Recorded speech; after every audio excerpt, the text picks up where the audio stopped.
মানুষ তো বুঝতেই পারবে না এটা কি প্রাইভেট হাসপাতাল নাকি সরকারি। এত সুন্দর হয়েছে। শেরেবাংলা মেডিকেল কলেজ হাসপাতাল বরিশাল, অসাধারণ হয়েছে। সব কিছু আধুনিক, পরিষ্কার পরিচ্ছন্ন, কোনো আগের মতো কোনো মানুষের ভিড় নাই, রিক্সার ভিড় নাই,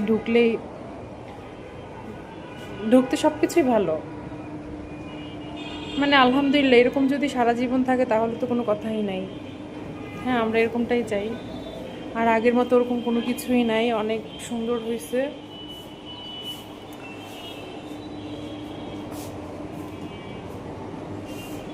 আমার আম্মা অনেক অসুস্থ, সবাই দোয়া করবেন।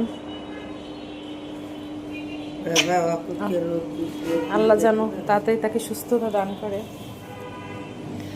ওয়াশরুম,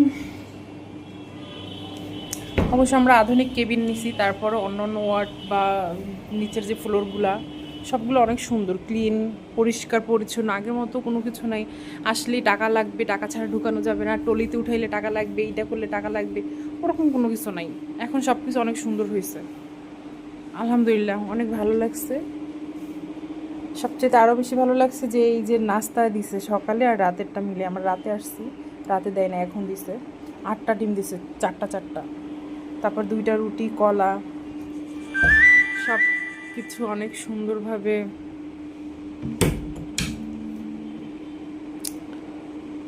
ইয়া করা।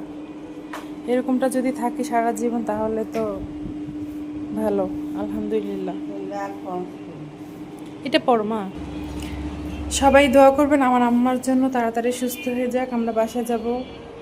আর এইখানে মনে হয় বাসার পরিবেশের মতো, মানে বাসায় আছি এরকমটাই মনে হচ্ছে, মনে হইতেছে না যে হসপিটালে আছি। সব কিছু অনেক ভালো, ডাক্তার, নার্স, তারপর যেগুলো আয়া, তারপর যারা আসতে কাজ করে, সিকিউরিটি, সব কিছু অনেক ভালো। মানে অনেক অনেক বেশি গুরুত্ব দেয়, আগের মতো কোনো কিছু নাই। এখন আপনারা যারা ট্রিটমেন্ট নিচ্ছেন বা নিতে চান বা এই প্রাইভেট হাসপাতালে যান, ওই মানে আমার মনে হয় কি সরকারি বেস্ট এখন, মানে ভালো সব কিছু মিলে। এখন আপনারা আসতে পারেন,